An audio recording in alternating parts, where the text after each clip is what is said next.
Students have had a lot of questions regarding using a video to help with converting repeating decimals to fractions. So here's one I'm trying to put together for us. We'll take a look at this real quick. Say for instance you have been given this and you've been asked to convert that to a fraction. So we have 0 and 156 thousandths repeating,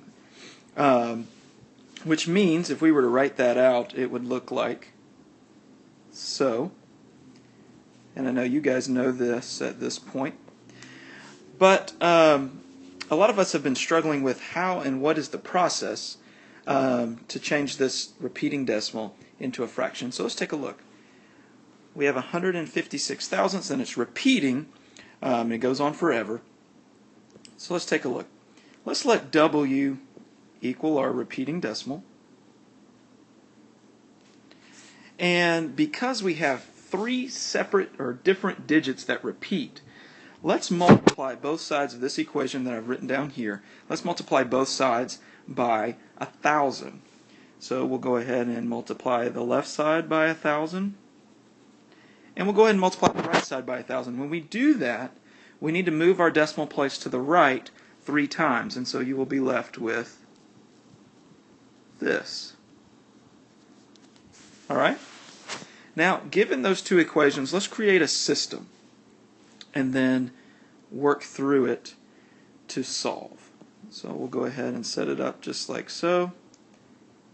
1,000W equal to 156, and then 156 thousandths, but that's repeating, minus W, which equals our repeating decimal. Now I know most of you can do this at this point. Once we've set up our system, we just go ahead and subtract on the left and the right sides. So 1000W minus W will leave us with 999W. And when we subtract over on the right hand side, essentially these two repeating decimals cancel each other out. So think about it in this case, 6 minus 6, well that's 0, so we're just going to go ahead and cross those out. 5 minus 5, well that's 0. 1 minus 1, that's 0. And that happens on down the line to an infinite number of repeating decimals. So all we're left with is 156 minus 0, which is just 156. Then we've got a one-step equation. I'll go ahead and write it down here. Divide both sides by our coefficient. Those cancel. Divide the right as well.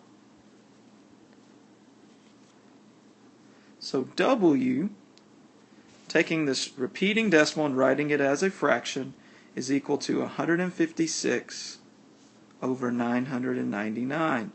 Now you could simplify that. I'm going to let you do that on your own. I believe quickly you could divide the numerator and the denominator both by 3. And I'll let you go ahead and look at that and see what that reduces to. And then check to see if you can reduce this fraction any more to put it in lowest terms. But at this point, hopefully that covers the concept of taking a repeating decimal that I wrote right here in orange, going through the process of setting up a system of equations and then solving a one-step equation to convert that repeating decimal to a fraction. And at this point, you're good to go. The last thing you need to do is go ahead and take this fraction and place it in lowest terms, and I'll let you do that on your own. I hope this has helped you out. If not, feel free to ask me any questions.